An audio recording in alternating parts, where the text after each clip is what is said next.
So hello everybody. With me today I have Amit Patel, who is currently a visa software engineer, and he was actually the topper at my school. Now he's working Visa Bangalore, and he studied computer science and engineering in NITK Surathkal. And he used to play a lot of sports, and he was a very fun guy. He loves a lot. He loves photography. I definitely recommend you guys to check it out. His page, his Instagram, everything will be in the description. And yeah, so welcome, Amit. How are you? Did I mention my introduction correctly? Hey Rahul, thanks for having me here. So Yeah. yes, you got most of it right, and yeah, we both hail from the same school, Alco Yeah. International School (CBSE). Yeah, it's based in Alco, Qatar. Yeah. And yeah, after completing my education, bachelor's of computer science and engineering in NITK Surathkal, Mhm. I've joined as a software engineer at Visa Inc. in Bangalore, Mhm. Okay. and it's been Yeah, around 2 years of working there. So that's I about see. it. All right. So, guys, let's just get into Amit's resume, how he built his resume in order to get into the position that he is in right now.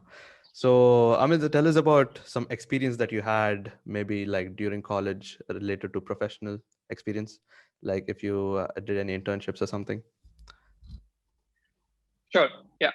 So let's take it from the start, right? 4 years of college, many things can happen. You have a lot of time to spend on yourself Yeah. to develop your skills, and then that those are going to be helpful when you try to go for jobs or higher studies later on. So in the first year of college, it was more like a general education, right? General education related to engineering disciplines. So we just had basic computer programming courses, and from year two onwards through year four, that is when we studied the core subjects of computer science and engineering. Mm-hmm, mm-hmm. Right? At the end of first year, many people were not sure whether they are meant for that particular field because nobody had any idea about what kind of subjects they Yeah. were going to have coming in front of them. So folks started off, in third semester and fourth semester, people started getting to know the subjects. Some people might have been overwhelmed at that time. A lot Yeah. many new things are coming in. There were many Mm-hmm. folks who had never coded anything before. Like so, you have two kinds of people, right? People who have had computer programming in their 11th and 12th, Mm-hmm. and folks who have never done computer programming ever before, Yeah. right? Yeah. And all of them are coming into the same computer science and engineering batch, and all of them are there to learn and probably get a job or go for higher studies. Yep. So it's a definitely a good mix. And at the end of second year, people start to look for different kind of work experiences. They want to try out their skills and to see how relevant what they're learning Mm-hmm. is to what's happening in the industry and what's happening in academia. So at Yeah. the end of second year, some people try to look for research internships. Some people look for any kind of internship or work experience. Mm-hmm. Myself and a few others from our school, along with Tejas, Mayank, Harsh, Yeah. Pujan, Amin, right? All of us applied for an internship at QCRI Qatar.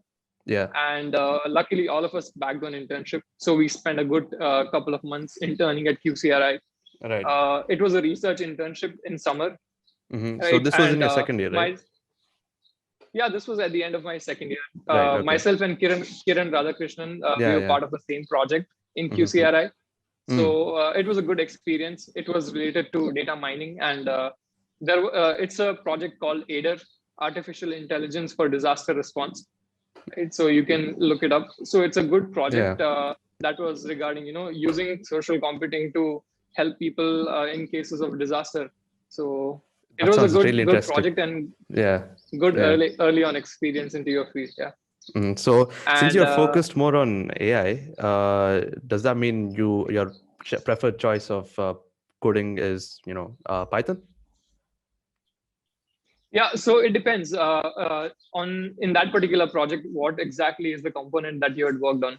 So ours was mostly analytics and putting up a dashboard, and the you could say the language of choice over there that had already been chosen by someone else, and Oh, we okay. were there to enhance the project. So it was Mm-hmm. our right the language.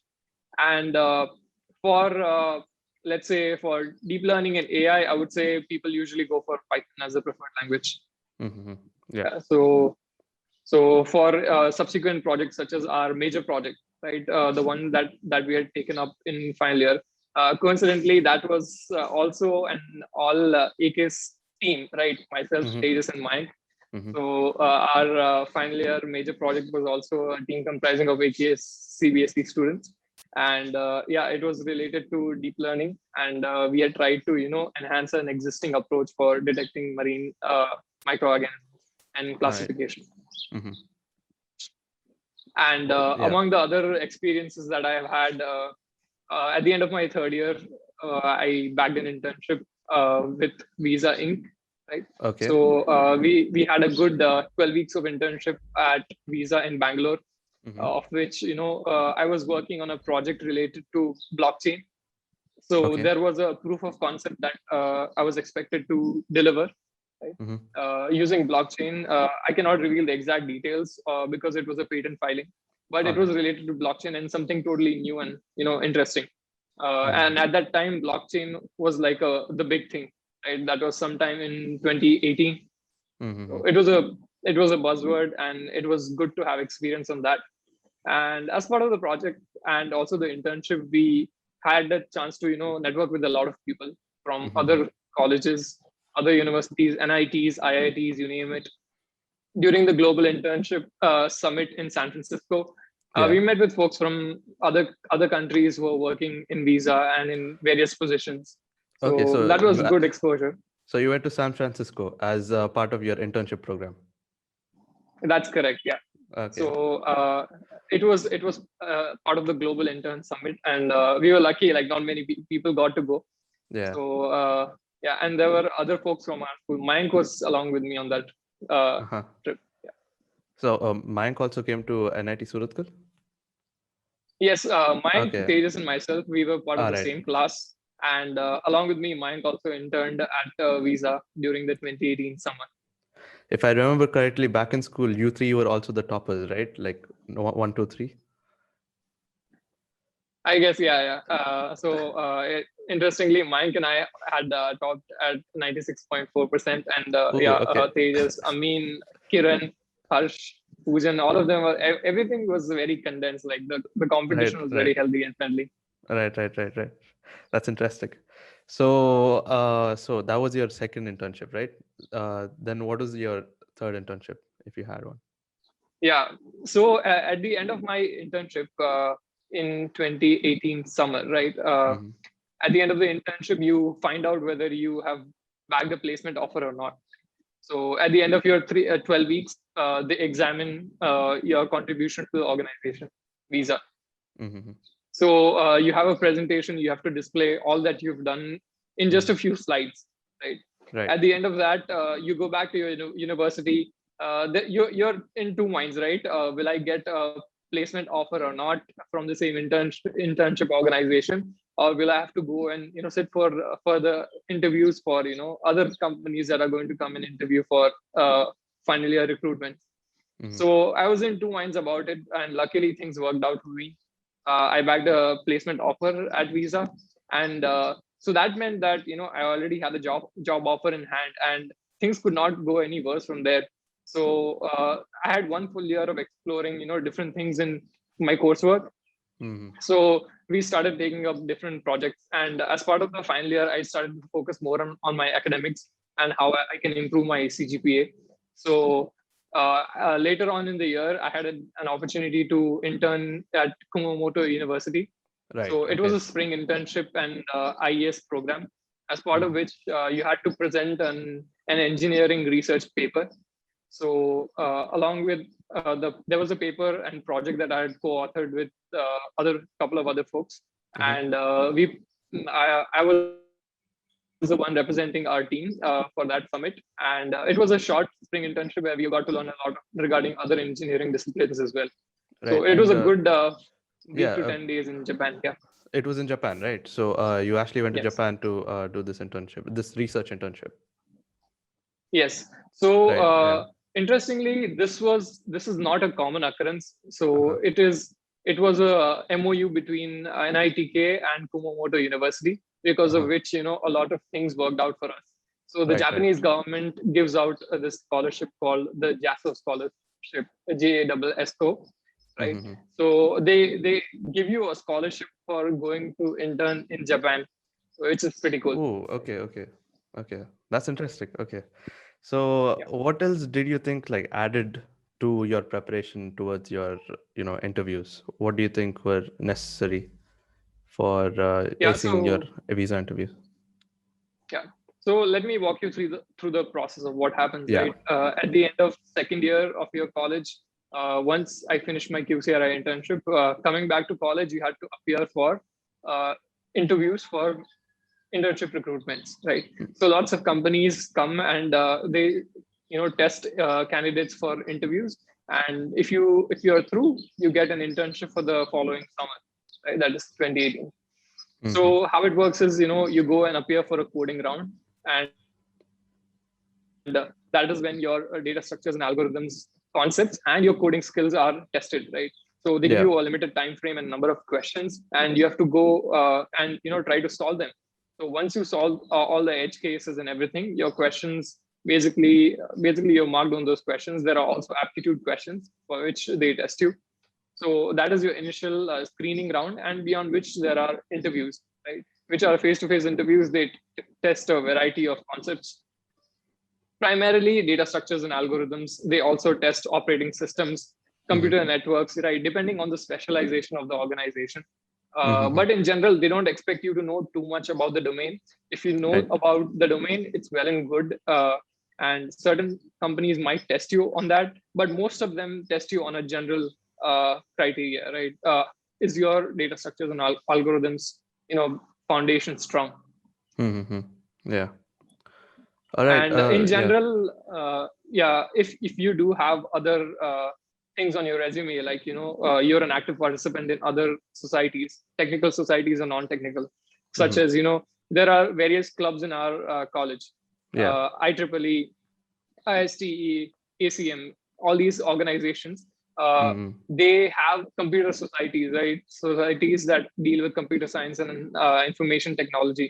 So Mm-hmm. they expose you to a lot of projects. You can work with other folks in your team and work on these projects that are apart from your coursework.